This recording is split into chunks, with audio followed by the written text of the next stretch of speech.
And what is up, Backstage Rock on the River 5? I'm here with Wild Cub. Fellas, welcome to Jacksonville. Thank you for having us, man. Thank you. Just talking to you guys about the show you played yesterday in St. Pete down by Tampa. And how did you explain? What was the headline on that show?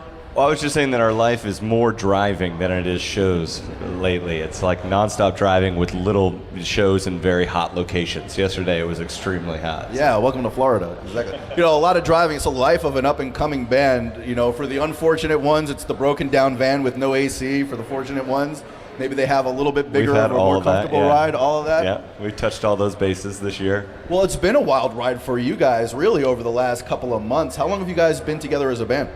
We've been doing it with like a year and a half. Year and a half, 2 years. It's kind of weird with us because we formed around recording the record. Like Jeremy and I kind of came together and put the record together. We turned his house into a studio and recorded the songs. And once it was finished, we just kind of looked around and we're like, well, okay, let's figure out how to do this. Right. So what do you do? Yeah, it's been interesting because not only have the crowds and the reach of the music grown, but we've kind of gone from being the two of us with this idea for the band to now this group of 5 people who are so close and spend every second touring together.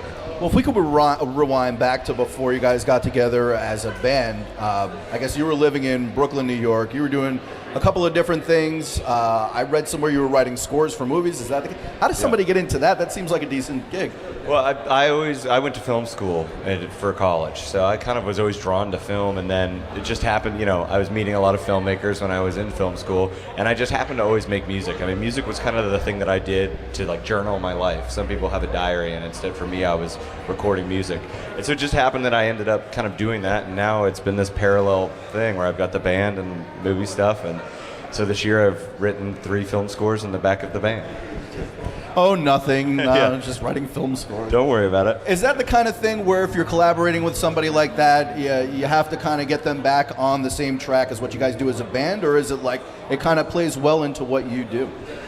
I feel like for me it's nice because it's 2 totally different things. It's so separate. You know, it's like we work so hard with this that it's nice to have a total sidebar thing that I can just go and spend 3 hours working on something that's so totally different. You know, it's like this year I did a documentary for HBO, did an Anderson Cooper special, and they're just such a different thing than Wild Cub. So it's kind of funny to be like going into this studious, thoughtful place and scoring a movie, and then we walk out and play a show, and it's just craziness.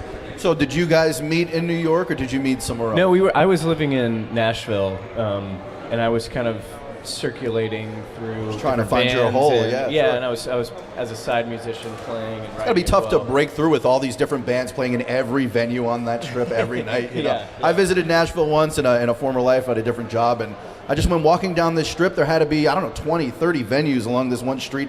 Every one of them had a wide open window, different music coming out of it. And they're all better at playing whatever instrument it is. You very quickly realize, like, I'm not going to be a professional guitar player anytime soon. Yeah. But yeah, and we just met. Nashville's a small place. You know, you get to know the artist community pretty quickly there, and Harry was the only person who actually grew up in Nashville. I was born in Nashville. So what's that experience like? You kind of grow up there, you say, all right, everyone here's a musician. It's obviously what I want to do as well. Yeah, and my family was in the industry. My dad. All right, so it's a owned nice concert pathway venue. into that, sure. Yeah, so I don't know. I was bound to be in it at some point. So you were just kind of running in similar circles with these guys. Is pretty much how it works. I mean, the toughest thing in Nashville, I feel like, is to find, or the one thing that united all of us is that we wanted to be in a band. You know, I don't think any of us wanted to have a record with like our face on the cover and our name in bold letters. We were really kind of excited about the idea of having a band and doing that. And so for me and Jeremy, that was the toughest thing of the first 3 months of trying to find people to make this music with us, was people who are really excited about sort of being anonymous or being secondary and being letting the band be the larger thing, you know. And so I think that was the one thing that tied all of us together as 5 musicians, is just being really excited about being in the band first. It's interesting you say it like that. I think that's something that you see a lot more of in 2014 than you ever saw in like 2005.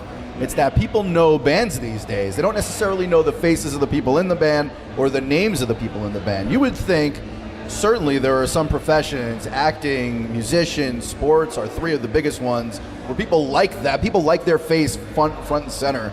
But you guys, I think maybe 22-year-old me would have been a lot more excited about my face front and center. I feel like each year I age, the less and less I'm excited about my face being the central attraction to things. I let Harry's face be the central attraction to things. Well, you certainly have the hair to get it done. I kind of want to make sure. I want like you know how people have foam fingers at basketball games? We should do like a foam hair for you. Yeah, like the cheese heads, but instead it's Harry's hair. Hairy head. Yeah. I'm into it. That's Yep. good. Yeah. So what was the flashpoint for the band? At what point did you go, whoa, this thing is actually starting to like take off? I think, I mean, it sounds like an easy thing to say when we're talking to a radio station, but radio was a big thing. It started for us with Sirius XM and Alt Nation. That's where I heard the song first too. Yeah, I mean, the biggest thing is, like you said, there's so much music out there, and it's just so saturated. And I feel like, in a lot of ways, radio is the final frontier of really discovering music. I mean, even Spotify, there's just so much music on there. iTunes, so much music. And a lot of the placements that are happening there are placements that are getting paid for by record labels and so on and so forth. So for radio to really reach out and kind of accept us and have so many people like you guys who are early adopters who are kind of taking a chance on the band and supporting us and having us here, that's made a huge difference, because it means playing to, you know, your small crowds that you're kind of just trying to like reach every night and that you can reach via your mailing list, to suddenly being this huge group of people, That's young exactly and what old, it is. and all these different demographics. And like, especially for us, we've been going nonstop. Like I was saying to you, it's like we barely sleep. We do so much of this stuff, and like the huge satisfying thing is that every time we get to come and via the radio station meet so many amazing people and connect with so many people and share our music with so many people that we wouldn't have the opportunity to do if we didn't have radio supporting us doing that. Well, I can say personally, from a selfish point, I love the band. I love the single. I love everything I've heard from you guys. I am so excited that you're able to come out here to Jacksonville and play for us. Yeah. I cannot wait.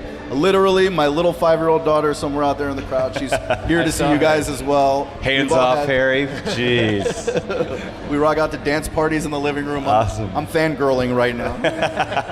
But no, this is really exciting. I'm stoked. Thank you guys for coming. Thank you for having us. Thank Yeah. Backstage, Rock on the River 5. Make sure you catch Wild Cub on stage.